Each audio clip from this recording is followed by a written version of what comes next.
Hey, welcome back to Basically EMS, everybody. I'm Chris. We've got Wade and Kylie over here, and a new face. We got Charissa. You want to tell us about yourself a little bit? Yeah, my name's Charissa, and I'm an advanced EMT. I've been an EMT for about a year and a half now. I'm a reservist with Ada County, and my background, I have my bachelor's degree in psychology with an emphasis on post-traumatic stress, and I cut my medical field teeth in clinical research and did that for about 12 years. So Cool. I didn't know that. Yeah, pretty cool, That's huh? cool. She's smarter than all of us Whoa. Combined. Whoa. on Whoa. paper. Whoa. Cool. So today's topic, we're going to talk a little bit about things you would have liked to have known before you started in the EMS field. So for some of us, that was a long time ago. For some of us, fairly recently. So I think we'll have some good perspectives of stuff. So I can just kind of start off. I know for sure one of the things I wish I would have known, like my first shift, and you guys maybe experienced this, was a 24-hour shift. And I had no idea about shift work at all. I didn't know what to expect. I got hired and they're like, show up at this day at this time. It's like, sweet. So I showed up. Thankfully, it's really common for private services to use hotel rooms as stations. And so thankfully So it was, weird to me. it's a common thing. It's a lot Yeah. cheaper than trying to buy land or something. So I did not know that. Yeah. Mhm. Yeah. Isn't Yeah. that interesting? Maybe it's just a Southern California thing, but that was very common down there. So first station I worked at was a hotel room, thankfully, because I didn't think through a 24-hour shift and like, where am I going to sleep? Is it What like am I going to Boise do? Inn? No, it was nice. It was like a extended stay. Oh, like it was a nicer hotel, Level up. but I didn't have bedding. I didn't have stuff for showering. I didn't even think about that because I'd never worked anything like that. So that was definitely one thing where like, I don't know if Carissa, have you worked a 24-hour shift yet? Not yet. No, just 12. Oh, really? Yeah. So something that, nobody ever explained to me, like, you're going to sleep on shift. You're going to have stuff to sleep. We're not going to. Allegedly. Well, yeah. Depending on where you're at, you'll get to sleep on shift, right? But, and so thankfully I was at a hotel that had bedding and had everything I needed. So I was good. But, that was the first thing when we talked about this topic that came to my mind of like, yeah, man, that could have been real awkward of maybe sleeping on a couch or something in my uniform, right? So, Or taking the sheets and linens out of the ambulance. That was my first 24-hour shift because we just didn't have extra stuff. and that's going to depend on where you're from. We couldn't That's do true. like Yeah. up here where we have kind of the exchange program with the hospitals where we'll take linens from the hospitals. That was not, you would get in trouble if you tried to take linens from the hospital there. We had our own gurney sheets and everything. Wait till they find out we take boxes of gloves. I didn't hear that here. Allegedly. Allegedly.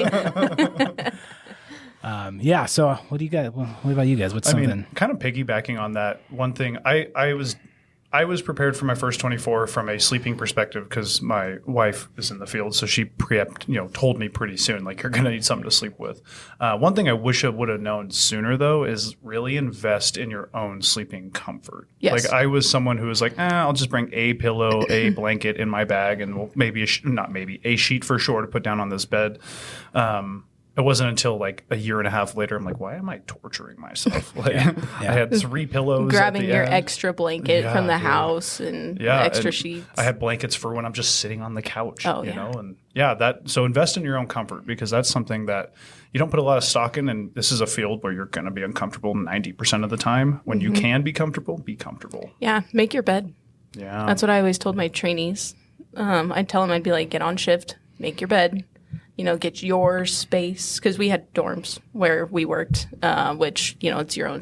It's not going to be like that for everyone. But I'm a big believer of like, make your bed, get your space ready. Because you're on a 24-hour shift. You might as well be comfortable. Just going off of what you're saying. I went and I did the same thing. I grabbed like the extra comforter that I had in the back of very, very back my linen cabinet. The moth-eaten one. Yeah. Oh, God, it smelled so bad.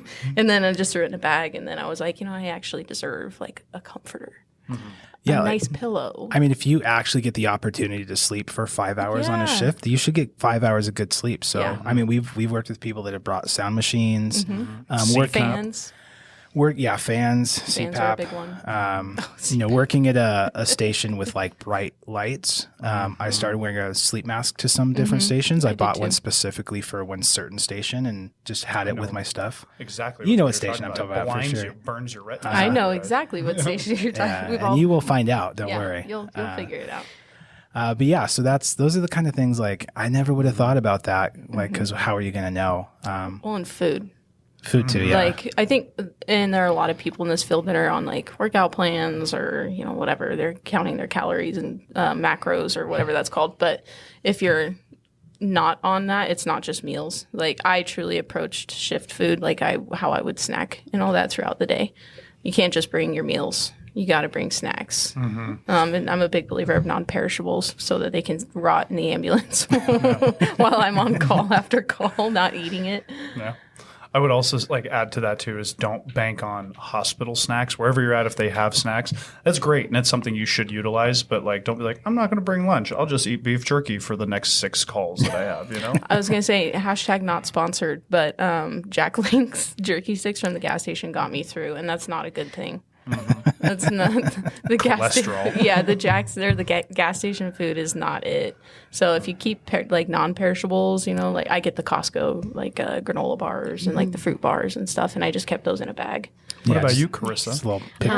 I value my snacks, so Yes. I'm legit like absorbing and taking mental notes because I'm the one with the least experience here, and like I said, haven't done it at 24. But I think I'm still in the phase of like, I wish I knew what I'm going to have wish I had known. Yeah. You know, so I wish you knew what you could have known. yeah, for sure. So I'm going to enjoy this learning from you guys a lot.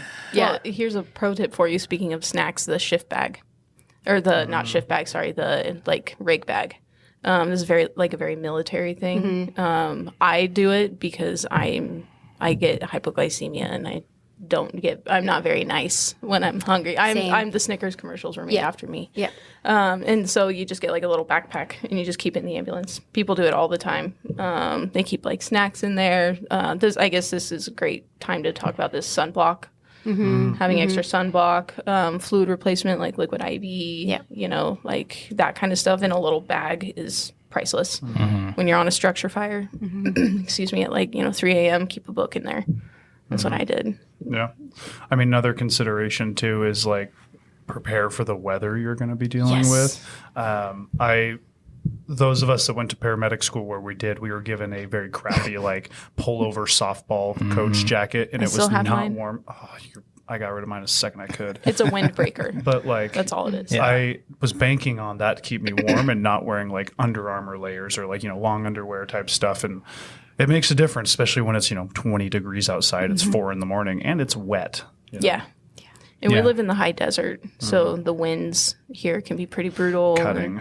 Yeah. So, Yeah, you're on the side of a road for an extrication at 2:00 in the morning because the roads are icy. Yep. You're going to be standing on those icy roads and Yep. it's cold, real cold. hand warmers in that backpack or That's that what I little was pack just- I was talking about. I kept hand warmers because, excuse me, I did wildland. So hand warmers make a big difference for us when you can have them. And so even if it's just, you're sitting there with them in your pockets, it makes all the difference. Yeah. But yak tracks are another good one. I kept a pair of yak tracks. I think I got mine at Costco in my little bag and gloves. Yeah. But Yeah. we were issued a beanie too where we worked. So Yeah. Near the end there. yeah, it's all up to your agency and whatever they allow you to do. But keep in mind, this is a little PPE safety thing, but your coats are usually not reflective enough. So make sure you're wearing because they sometimes issue coats.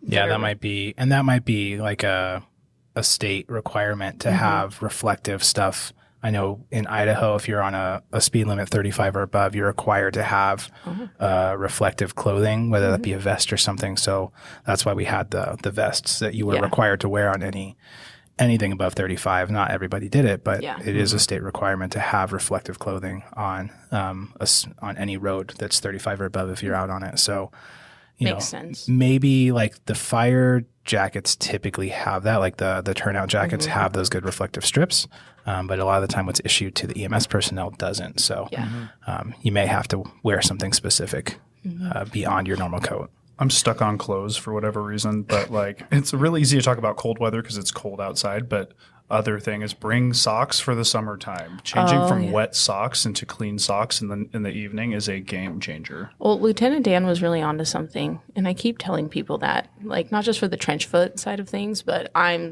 we were actually just talking about this the other day.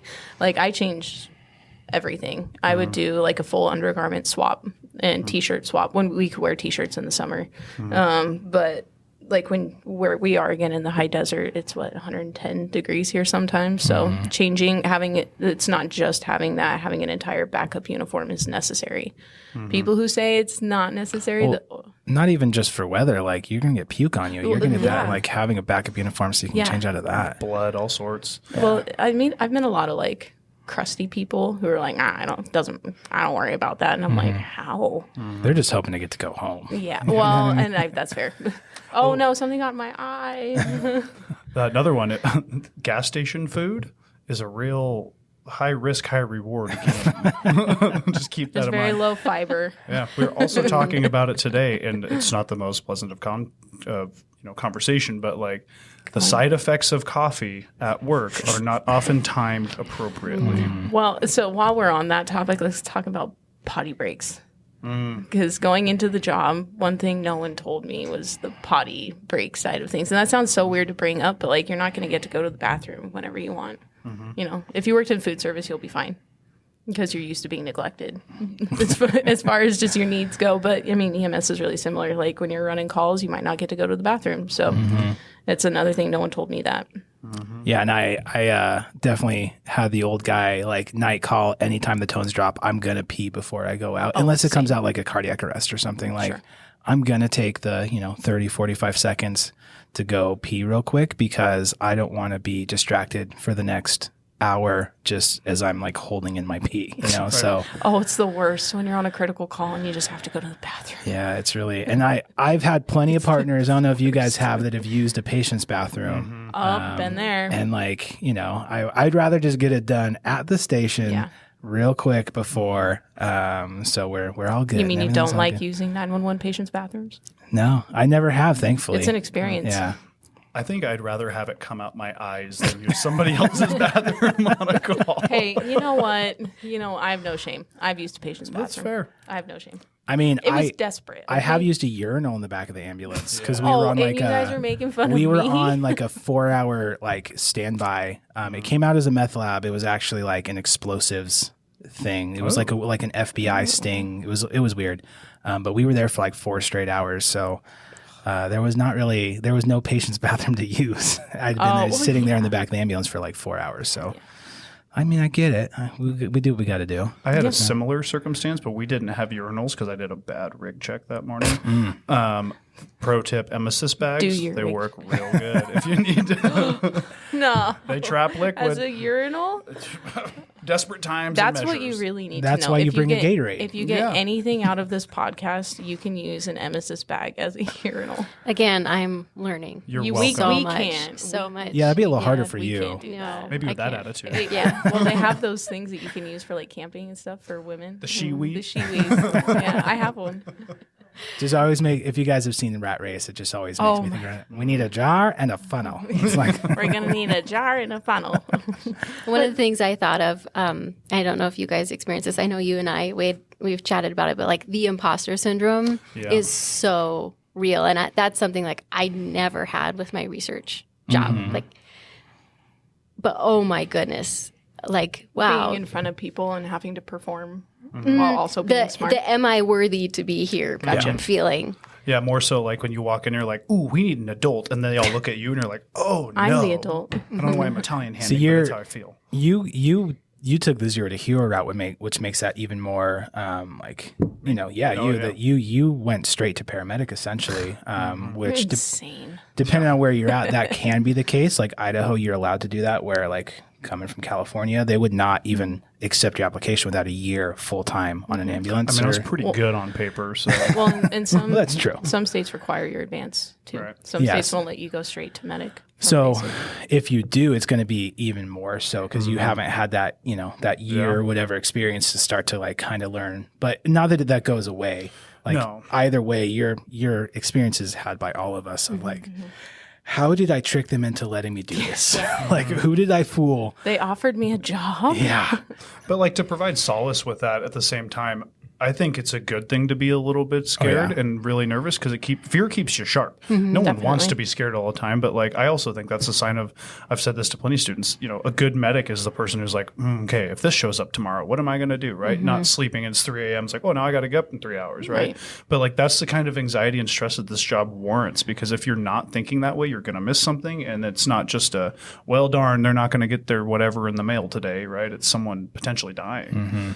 So just things to consider. That's one thing I definitely recognized having been in this field for over a decade. Like, you know, the first 3 years of being a paramedic, I was just terrified all the time. Then you start to feel confident, you start to feel good, and the world is just going to punch you right in the mouth and be like, nope, you don't deserve, like you need to always be ready. You need to always be ready for what's going to come. You know, you can't let that overconfidence. An overconfident medic to me is so much scarier, EMT, whatever, than, they're the ones that are going to kill a patient. Somebody that's overconfident. So, yeah, having that imposter syndrome, totally normal. And if you don't, then you need to be like you need to look at yourself and be like, I don't understand the gravity of my situation if you are not having that imposter syndrome, I feel like, at first. Here's something that I could foresee you struggling with just because I was your teacher and I know your caliber of things. Here's your flaws. Here goes. But like you did very well academically and you answered a lot of scenarios very well. And then the crashing reality of no call you ever run is going to go 100% the way you want it to go. Yeah. And I used to really beat myself up about this because I'm a perfectionist for most things. And so when it doesn't happen, it's like, well, what am I doing wrong? I'm clearly the imposter syndrome sneaking back in, you know? And it's once you find that kind of understanding of like, well, this isn't, 90% is still passing, 85% still passing, right? And then it wasn't until I literally had someone say, "Are they at the hospital? Yeah. Are they dead? Right. No. Cool. Did you get them there safely? Right. Good job, right?" And that it rattles you, and it's not fun because we all want to be perfect, especially for those who push ourselves. But like, you'll get there. It's not going to go well. Yeah. Just keep that in mind, you know. I think this applies to a lot of people, not everyone, but once you lose your ego, like you quit being a paragod, that's when you actually have experience because you've been humbled. You've been humbled. So just give yourself grace, though. Yeah. Or you don't last very long if you don't get humbled, right? Like this job will chew you up and spit you out really quick if you always have that ego nonstop. All the people that have done this a long time, really, that I've met that are good at this and have been around for 25 plus years, zero ego. They're here, like they want to learn. They're learning on every call, even if they've been on that call 1,000 times. And they're still nice. Yeah, and they're still nice to everyone, right?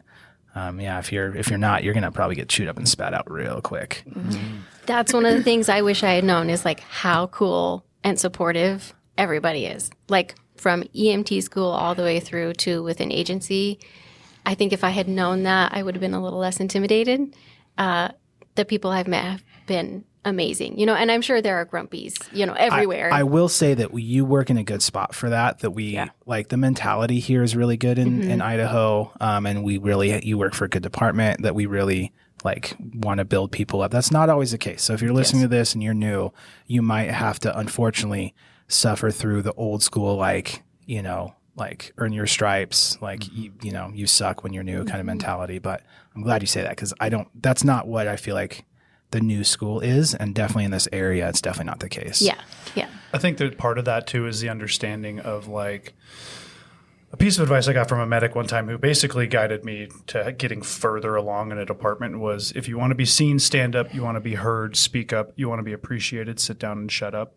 And understanding the moments like that. Did you say that, Chris? No. Stole it from another person. I was going to say you should have said, yeah. But, it's one of those, a lot of new people, and for anyone watching, don't take this the wrong way, but it's like if you're new to a department, with a lot of folks, you haven't earned the right to have a big, upstanding opinion yet. Yep. You got to know when to just shut your mouth and absorb it. And then that's information that, when you've earned the right, which that looks different for everybody, you can have more of that opinion and outspoken about it.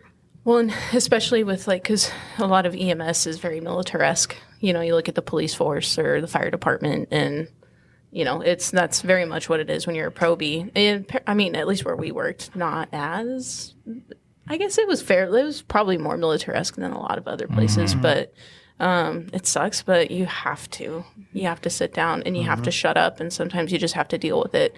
That doesn't mean you have to accept being harassed or anything like that, obviously, but you're just going to have to bite the bullet because it's a bunch of type A people that all have a very specific job that they think they're good at. So you just kind of got to earn your stripes. And there's an advantage to that also at the same time. If you think about, not everything we learn on calls is, oh, I'm going to do that next time. I'm going to do that next time. A lot of it is, ooh, I don't like the way they talk to them. I'm not going to do that, right? If you just sit down and listen for a while, you'll find what you don't like and find what you do. And I'm a big proponent of being a thief with your medicine in the sense of like, oh, I like how they did that. You're very poetic today. He's on one. Yeah, he's got the hair flipped down too.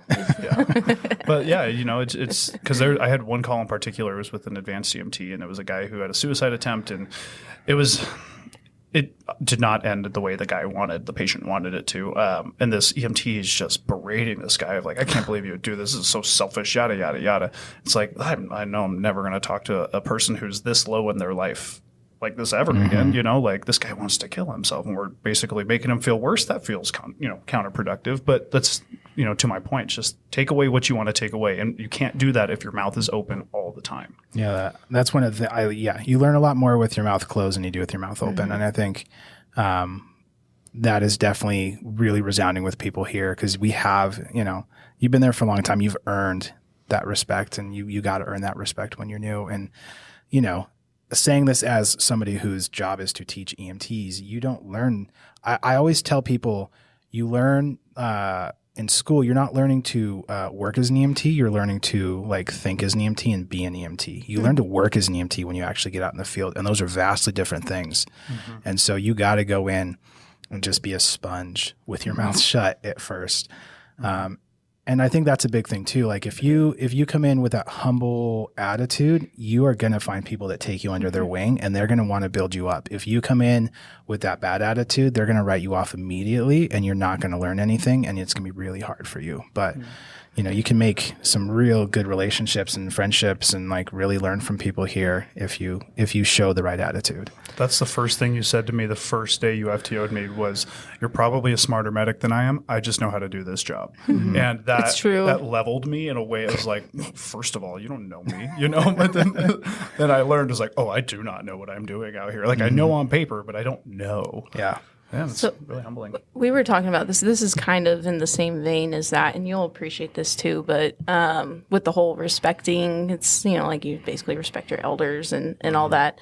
As women, it's completely different for us. So if you're a female listener, when it comes to the respect thing, it's completely different. For it, for us, just taking it, the attitude that you get is not the same. It's not the same. It doesn't feel the same, and the intentions aren't the same. Yeah, I feel like usually. Maybe I'm wrong because obviously I've never lived your experience, but I feel like you kind of have to set those boundaries, and you need to You do. We kind of don't have to prove ourselves. You have to prove yourself a little bit, which is obviously really wrong. Well, but it is the case, unfortunately. It is. It's dumb, but the people who get it are the people who rep female providers super hard. The one of our coworkers, our boss, he was always super, super big into females. And he gave me a bunch of tips for stuff. And he was like, hey, okay, you know what I mean? You know what I mean? He was always supportive of women. Supportive. Justin, if you're listening, that's not what I meant. But he was always really supportive of it. But, he started ages ago. And the females that we worked around had been medics for, 20 years, some of them. So the culture that I grew up in EMS was so brutal. And I feel like it's not even just your coworkers, but I've heard the real sexist comments from patients. They let women drive the ambulance, that kind of stuff. Are you kidding me? Well, did I tell you my favorite remark to that? So I had one guy, it was the first day of my internship. Which, if you were to ask my preceptor, I'm sure this is just the highlight of the time he spent with me. But this guy was like, oh, they let women do this job now? And I was like, yeah, they even let us vote, too. Isn't that crazy? So tell me about this chest pain that you called 911 for. Can we back up to the voting thing? Wait, what? Can we? But it's and honestly, again, like where you're going to work, there's a lot of really good people, but it's still something that women have to encounter. And I know people are tired of hearing about that, but it's true. It's the reality of it. When I was in EMT school, nobody talked about it. And I went straight into the fire service out of EMT school as the only female firefighter on that department. And it was a lot. So then there's also, I hate saying this, but the promiscuity stigma attached to it with female providers. That's another thing you're going to have to face. So my rule of thumb, just as like a big sister kind of moment, is like just behave yourself. It's not hard. Behave yourself. But also, it's really not. You guys know who we're talking to here. But, for us, it's a little different. As a woman, don't be surprised if your experience is different than what you hear other people going through, because we have to fight a completely different battle. Yeah. When it comes to respect. I mean, my wife's a medic, and so she had more experience than I did going into it as an advanced, but we got our medic at the same time because we met in medic school. And hearing her interactions with literally the same patients is vastly different. And I think there's kind of, you talked about the stigma, the promiscuity stigma, right? Like there's another one where it's like either they're promiscuous or they just are rude and the RBF is real. frigid. Can I say the B word on here? Yeah, that's fine. Yeah. Well, honestly, like that's what it is. Yeah. It's like they're bitchy. You have and to be that's one always or what the it other, is. apparently. And and it's, Have you heard that? I have. Yeah. Yep. You've already gotten a taste of some of that. Yeah. Yeah. Patients are one thing, but working with everyone else is the other part of it. Because we're kind of, EMS, we're already the kind of the redheaded stepchildren of medicine, anyways. But then you throw in, being a female provider, that. What did you get? What did people say to you?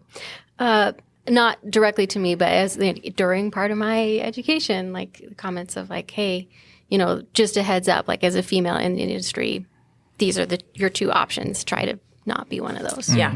Yeah. and if you have to lean, I think the RBF is not the worst way to go. Yeah. As long as that's not your whole lifestyle, right? Maybe it is. I'm not, no judgments on It's your life. mine, but, like, apparently. well, no judgments true. of your life.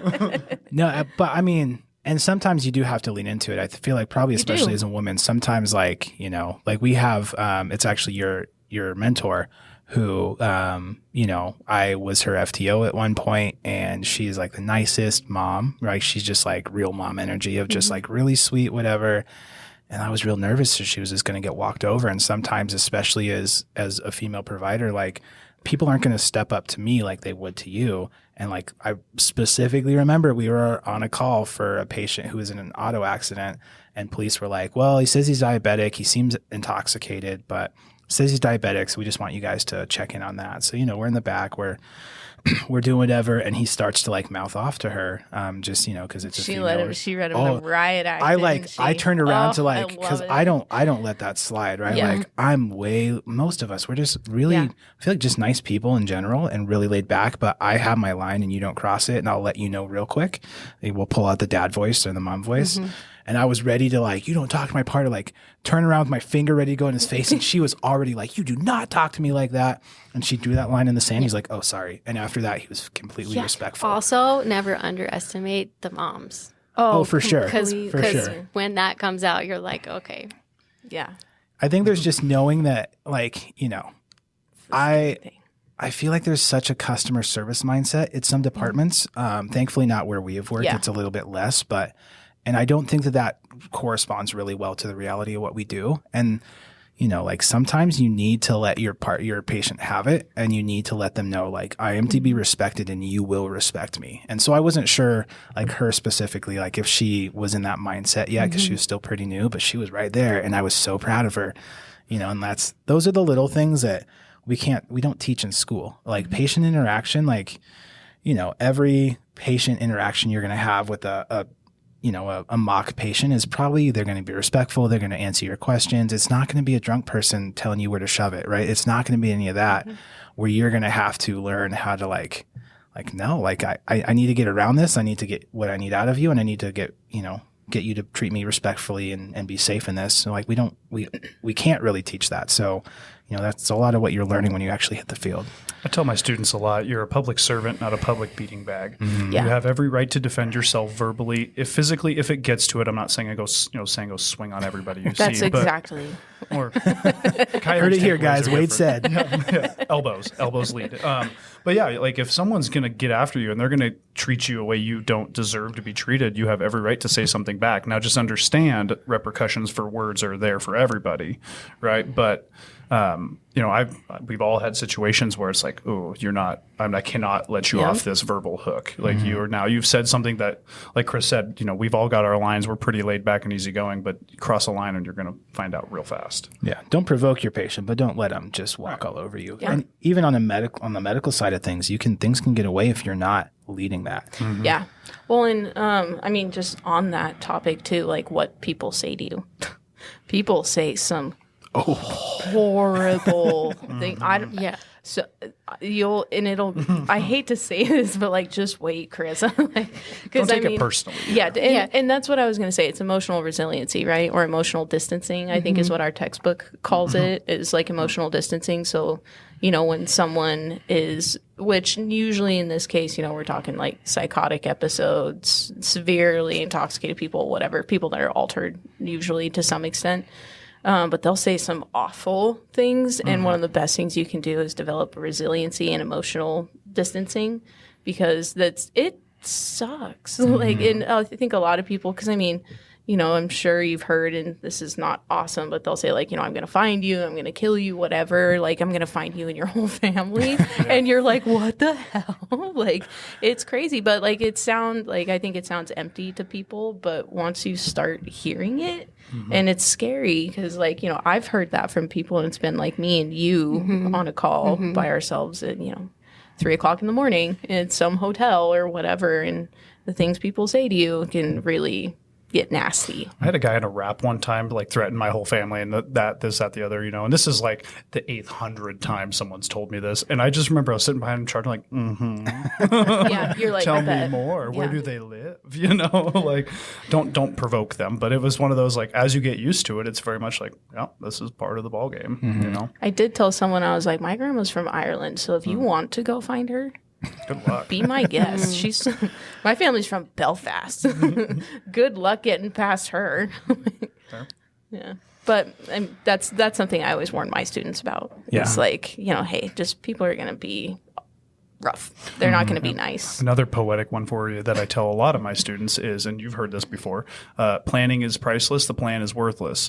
Go into these situations. You're going to like, okay, this is chest pain. I'm going to go down nitroaspirin and, so on and so forth, depending on your scope, but also understand plans go sideways very, very quickly. And having a plan B and plan C is never a bad idea. And You should write fortune cookies. That's a hashtag Wade's Wisdom. Yeah. Which we got a comment a while ago about we should do a segment called Wade's Wisdom. And I feel like we're getting lots of them right now. these are just stolen from old men who have told me things that I ignored once upon a time. But now they make sense. So, And that, that's a good, like, pointing back to being humble when you start this, like, that's such a true thing, right? Like, I always say, like, I stand on the shoulders of giants to be where I'm at right now. And that's so much of it too, right? Like, You guys are I'm a so reflection nice. of my teachers. no, really. Yeah. Yeah, honestly. We're a reflection of everyone that came before us. And I think having that mentality when you start this, can really help you to go really far. Your reputation took a hit when I got out in the field, just so you know. A reflection of my teachers. Well, the EMS ancestors are interesting people. That's true. The EMS dinosaurs out there. Yeah. They did some cowboy stuff, like crazy stuff. When I talk to them, I'm like, holy cow. I'm a free spirit, but you guys did everything. Yeah, it's definitely a kinder, gentler, and also less insane world of EMS these days than it used to be, for sure. Mentally stable. Yeah, you'll hear some stories, Carissa. Don't worry. You'll hear lots of good stories. But I do like how much we're talking about the difference between our education and then being in the field and training. And I had good teachers. So, I knew what EMT school can plug there. what EMT school can teach you, right, is only so much versus being in the field. And then also being aware, because I do have a lot of patient interaction from my research job, but just knowing how different that jump is we're so focused on theory and getting the idea of what it would be like to be in the field, focusing on passing national registry, all those things. But the jump into the deep end, once you're on a truck, like you got to know where everything is, and you're not going to learn that in school. You need to know how to interact with patients, and you're not going to learn that in EMT school. If only our mannequins would talk back to us. But Thank God they don't. The real expensive ones do. We don't have those. yeah, but that jump is real. And that's one thing, like, you know, I didn't know before getting education, but we're all educators and we get it now, that the purpose of an EMT school is to get you to pass your national registry, nothing else. Yeah. That is what our goal is. It's not to make you the best EMT. Unfortunately, you know, if you're listening to this and you're one of our students, that's not the reality. The reality is to get you to pass that exam so that you can get a job. That's what we're here for. I tell people all the time, I'm like, my job is to teach you this. It's your FTO's job to teach you this. I really appreciate your question, and I would really love to answer it, but there's so many different systems. There's so many different ways to do things. Yeah. Well, and it's tough as from like an educator perspective too, because I'm sure you've even noticed this. Like truthfully with your class, like I made lots of comments of like, hey, by the way, real life, this is how it's going to go. And there's only so much that, like, I don't want to say you guys don't believe me, but obviously you're focusing on the big thing here. And I'm like, by the way, this is going to show up in real life, you know, and it's down here. Yeah.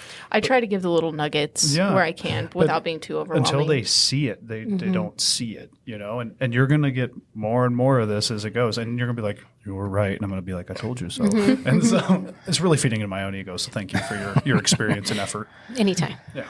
Wait, you were her. Sorry, Chrissy, you were her instructor. I think we were both it. Mm-hmm. Yeah. She was in a weird class of like transition. I think you had 3 lead instructors that kind of rolled through as we had somebody that left, and I had to fill in a spot until Wade was able to come in.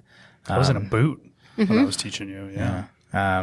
So yeah, which I mean, you know, it's a little unconventional, but I think you've said that you thought it was helpful. Yeah. Oh yeah. Well, Wade and I did those classes last summer, and having the 2 instructors, and this is so I'm sure you got the same thing. When I went to paramedic school, we got a handout that was 101 things we should teach every new EMT. I wish I was going to say, dang it, I wish I would have grabbed it. It's in my office right now on my desk. Is it mine? Yeah. We should go I grab don't know where it went. We should go. Maybe we can do it later. Whatever. Anyways, we'll post it in the link if you want the page. Yeah, it's really cool. But anyways, on there, one of the points was that I highlighted was when you see someone who's good at something, ask them how they did it or how they do it or whatever. Even if you know what you're doing, still ask. And that's like the education side of it. I think for us, that's one of the most important things people can do. Is just ask questions. Yeah, be a sponge. And I had one FTO tell me too that I took and this is one I still took to the grave of like, if you're not asking questions on calls, you're missing things. Even if it's like you asked this twice, if anything, you're buying yourself another 10 to 15 seconds to think, and then you can move on. Just make sure you're listening to what they're saying, not just like, yeah.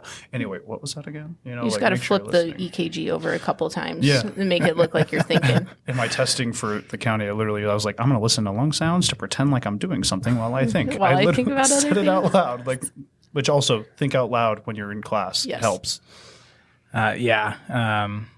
So coming back, because now we're kind of more on the track of medical stuff. Oh, sorry. No, it's great. This is what we're here for. It's why, unfortunately for Chris, we didn't have like an outline like we normally do. This is just a discussion. So medical side of things, I know like going through the book, you learn so much. And then maybe Justin said it on the podcast, but Justin loves to always talk about like at the end of the day, perfusion is all we care about. And I feel like if I would have been able to think in that mindset and that perspective from the beginning, it would help me to contextualize everything. Like, and I've said, I think before on the podcast or videos, like I didn't understand shock out of EMT school. I thought I did. And I could have listed like, oh, there's different types of shock and where they come from, but I didn't understand what shock meant and why it's so important to us until, you know, getting out probably as a paramedic and really seeing it. Say. I don't think I got it until I was done with paramedic school. Yeah, like, or at least understanding the importance of it. And so, you know, I wish on the medical side of things, I wish I had an understanding of what our role really is. And it's not to diagnose, it's not to whatever. It's just to let people, like, stop people from dying. Hopefully, and I tell my EMT students all the time, your toolbox is really small. But the one thing you can be really good at is recognition of a critical patient and transporting to the right resources or getting the right resources to them. And if I would have kind of had that, like if I could give one key statement to an EMT of what your job is, recognize they're sick, get them where they need to go, and everything else kind of falls into place. You need to understand the A&P. But I feel like going through class, it was so focused on all of those things. I couldn't see the forest for the trees kind of a thing. I didn't understand what we're actually there to accomplish because I was so much in the minutia of what those little things are in the body systems. And I wish I would have had a better understanding of that coming into it. Yeah. Man, that's so good. You guys don't have anything to say. Yeah. Well, It's I was profound. just about to. We're just stunned. How do you react? I forgot what I was going to say.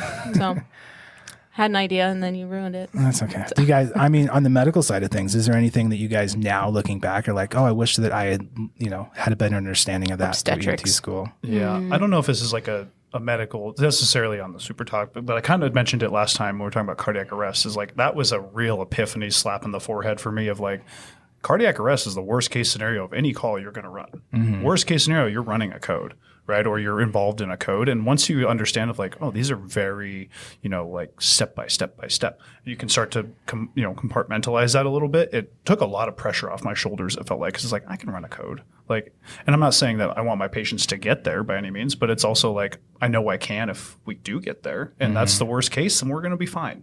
Right. And like, just find ways to rationalize what you're doing, and why you're doing it. Yeah. Another thing that I wish I would have realized at first is like they're not going to get any worse if they're a code, right? Like Right, they're cardiac already arrest dead. is like this. I remember, I was so terrified the first time I went on one, and it was like the thing everyone's waiting for. And it is a new thing, like if you've never touched a dead body or seen a dead body and all that, right? There's that. But after a little while, you realize like, if I screw up, then nothing worse is going to happen, right? They're already dead. What could happen that could be worse, They right? ain't getting deader. No, and especially we don't talk enough about the actual, like, again, you go through school and you're probably going to be getting a lot of, I don't know if that would even be on the microphones. You guys just shouldn't have reacted. Just kept going. We cut got it a out. phone call. No, I was talking. No, it was my reminder to pick up my kid. Oh, you're fine. They'll be fine. I totally forgot what I was talking about. Yeah. Cardiac arrest. Cardiac arrest. Yeah. If whatever happens, they're already dead. It's not going to get any worse. I know that's not where I was going, but we'll go back to there. I'm trying to think of things that medicine-wise limit. Oh, okay. Here's one. When we talk about lung sounds and we talk about hearing things across the room, right? There are times that you're going to walk in, you're going to notice real quick. But I've said to a lot of my students too, is you've been breathing long enough. You've been around humans breathing long enough to know what human breathing looks like. That said, if you're not paying attention to the details, you will miss it. Even if they're wheezing from across the room, if you're not paying attention, you will miss it. So just be a sponge in those moments too, right? Like all of that even ties back to your scene safety. Pay attention to your surroundings, pay attention to your patient, and you'll find your answers. You just got to kind of put yourself in the right spot. Yeah, one of the things I really push for students is that you'll never understand abnormal until you fully understand normal. I think that's a trap that students can fall into is like, I'm going to go on YouTube and find lung sounds and only listen to wheezing, or would listen to this. And they don't have anything to judge that against. And so when you're new, listen to every single patient's lung sounds, check every single patient's pulse, even if you know their pulse is fine and they're on a monitor, whatever, feel what their pulse feels like. Because when you know what a normal pulse feels like, that first time after 100 normal pulses that you touch a weak pulse, you're going to be like, that's not normal. But if you don't have that context, you're not going to be able to pick up on that. So to me, that's such a huge thing. Again, didn't know that going into it, didn't have that perspective, but now having been through this, like you need to know what normal is before you can really, and our job is to recognize abnormal before you can recognize abnormal. This is a bit of an add-on to that, I guess, but that's why it's important to get experience. And I'm specifically targeting you here I feel for attacked, but it's for okay. a second. Sorry, but and again, if you want to do this, it's totally fine. It's your life, but the experience is worth it to work on the ambulance. Actually run calls, and especially if you're with like if you work in an ALS system and you're with like a relatively experienced medic or something like that, you have a lot to learn. And you have no responsibility. Or I shouldn't say no responsibility, but you know what I mean? So like There's always big brother, big sister there to help you. Yeah. So while you're in EMT, and this is specifically for like EMTs and advanced and all that, like enjoy not like having the opportunity to seize the scene for what it really is and take everything in without having to be like obligated to make the treatment decisions and, you know, make the or do the big assessment and do all that stuff. You know, like you can watch someone else do it and then you can actually figure out if you want to do it at all, go to paramedic school at all. But also, like, I know with my EMT experience, that helped a ton because skin signs were one of my blocks for some reason. I remember the first time I recognized pale cold diaphoretic skin, I was like, holy, that's what it looks like, man. But having my medic partner anyways just like prompt me on stuff. My very experienced medic partner made a big difference. So enjoy this experience. You don't have to jet off to paramedic school. You don't have to jet off to nursing school or whatever. Enjoy the experience that you have while you are not the sole primary provider. Yeah, I do not endorse the pathway that I took. I'm sorry to pick on you, No, but it's a good. Is that something you wish you had known? It's something that Chris told That's why me, I said and it. I ignored it because I literally was sitting in my EMT basic class with the application up on my computer, and I'm here, Chris, like, because I'm an eavesdropper. I hear Chris talking to other students, like, yeah, you should probably work for like 6 months to a year. I'm like, what's this guy know?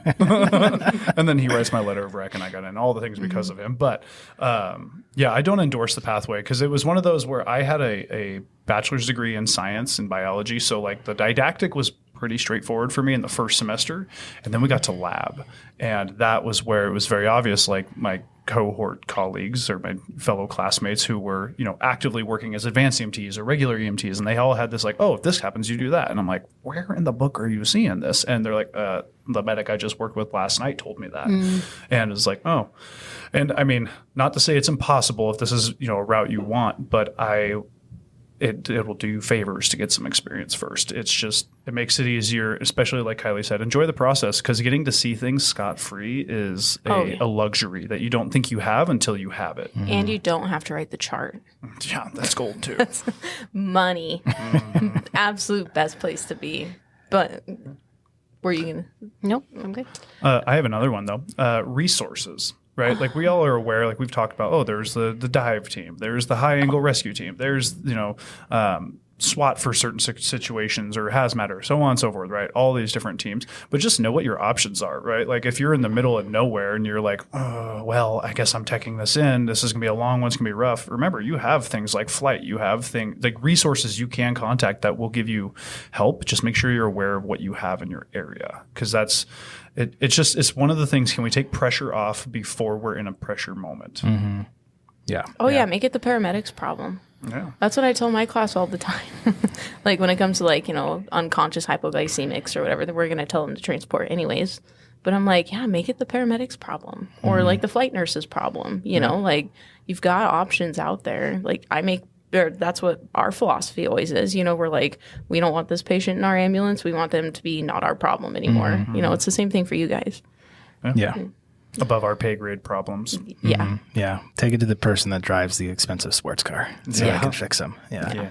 Is EMS pay grade even a good reference point though? No, I guess we're never honestly gonna be in that though. pay grade. Yeah. That's another thing that I don't think we talk about a lot, like kind of the medical side of things is like, we're not there to fix people. Like we're a Band-Aid that hopefully like our job is to try to let people not get worse, not to fix anybody. And I think, you know, we do a disservice, but because we have to for National Registry of students of like, we're going to give you a scenario that you can fix somebody. It's going to be an anaphylaxis or whatever, you know, anaphylaxis that you give epi to and they feel better, or it's going to be altered hypoglycemics that we're going to give some oral glucose and they're going to get better. And you start to get in this mindset like, I'm going to fix people. And even at the medic level, I mean, there's a lot of like everyone there's the cool stuff, right? For sure. Like there's, as a medic, especially the first time you give like IV glucose and somebody's in front of you looking dead and then 7 minutes later they're talking to you, that's rad, right? Or like Narcan, the first time you Narcan somebody, you're like, yeah, this is cool. Or even the big Benadryl when you see all the hives going away and they breathe. That was a mind changer for me too. So there are those moments, but for the most part, like we don't fix anybody, right? Like we're not making people better. We're just keeping them where they're at and kind of the stasis until we can get them to the hospital where they'll make them better, right? And maybe that will take weeks. with the patients that we'll see, right? Sepsis, they're not going to fix in 30 minutes, right? So we need to have that understanding. And I think like probably most EMT students is like, oh, we're going to fix everybody. We're going to save lives. Yeah. And I'm like, no, we're gonna go have conversations with people and do the little things we can to the best of our ability and get them to the hospital so they can feel better there. That's kind of what I do with most of my classes is, as I lovingly refer to as I kill their hero complexes. Like, I'm going to come in here and save lives. Like, no, you're going to be a Band-Aid so that surgeon there can save this guy's life, exactly. right? Or person, right? But yeah, we're Band-Aids. And there was one medic in particular, the Silver Fox himself, who told me that.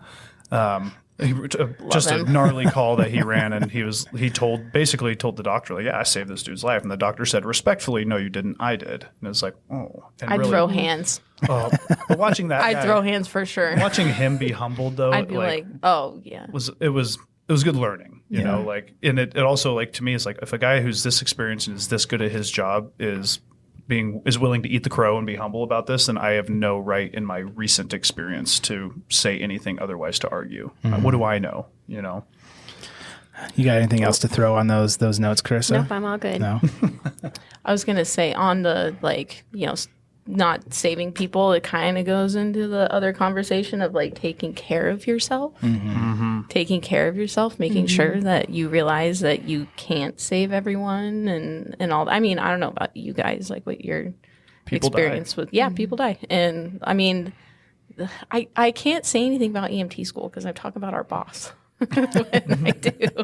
And I do it on the internet. So, but sorry, Justin, if you're listening to this, but we didn't really talk about it that much, the mental health side of things, you know, and I mean, it's a growing topic. Thank God it's, you know, actually being something that's talked about, but take care of yourself. Yes, we can lecture you all day. At least you can just say you heard it again. Yeah. It's a job. It's not worth your brain or your life. It's a job. That's what it is. One other thing I want to talk about that I didn't realize, because like a lot of people, when I started this, right? Like, I was like, I'm going to go be a firefighter with no understanding of how competitive that is and the amount of work and effort that you need to put in to get to where you're at. Definitely the EMS side's generally a little bit easier.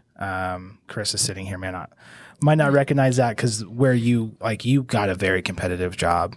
Ada County for the EMTs will have 80 to 100 applicants for two spots pretty regularly. 200 or something this last time. Good work. Yeah, so it's so that, you know, that is one kind of an outlier a little bit. There are the departments like, you know, Austin, Travis County, you know, like there are going to be the outliers of very competitive EMS departments, but it's definitely a lot easier to get hired at AMR than it is at your local fire department. So maybe that can throw you off a little bit, but the fire departments especially, or like the really good EMS agencies, are very competitive to get hired into. And you're going to have to put in your time and your work with, you know, just training for interviews, practicing stuff specific for getting hired, right? You're not just going to walk out of EMT school with your EMT card and like go to where your dream department and be like, I'll take one job, please. And they're like, yes, sir, we'll start you tomorrow. That's not the reality of things. So, you know, I'm very happy where I ended up and the path it's taken has been great for me. But there was a little bit of a surprise when I started testing for fire departments and someone's like, oh yeah, that place had 8,000 applicants for 12 jobs. And you're like, oh, cool. Yeah. Being That's California, like LA City would do testing in the Staples Center because that's how they had a test with 12,000 applicants for 30 positions. Like that's how competitive. Here's not quite as bad. Like Boise Fire will have 800 to 1,200 for however many spots they have per year. But like it's hyper competitive. So you need to be able to set yourself apart. For sure. You're not the only one studying. You're not the only one busting your hump, right? What's going to make you different on top of that? I get it. I mean, it's digressing from the EMS side, but even like if you're planning on going to advanced education, right? Like getting into a master's program or a PhD program, those are really difficult things too. And they're competitive, you know, it's just whatever your aspirations are with EMS, understand that you're going to have to work your butt off and you're going to have to try and do more than the next guy. And you just don't know what the next guy's doing. Can I do a bit of a hot take since we're talking firefighters? This isn't a dig towards them. This will probably be appreciated by the people who get it, but firefighters and paramedics, like the whole fire medic and all that kind of thing, if that's a career route that you're interested in, just please keep in mind that they are completely different jobs. A lot of people, I think, just like do the whole, I want to be a fire medic, and they don't realize that being a firefighter is I've done both jobs. I've been a firefighter and a paramedic, and they could not be more different. The thing that makes a firefighter a medical provider is that they're an EMT. It's not because they're a firefighter. So just to if you're thinking about fire medic and that kind of stuff, just consider that not every agency hires fire medics, and some agencies only hire fire medics. So have an idea of kind of where you're thinking. Don't just assume that going to paramedic school is going to bolster your fire career, which we see a lot of where we worked and you're working. We saw a lot of the fire medics who were just like, oh, I have my paramedic. I guess I'll, be a fire medic, and the dynamic can get really weird depending on where you work. But don't overlook the fact that you're still a paramedic. Yes, right? Exactly. Yeah.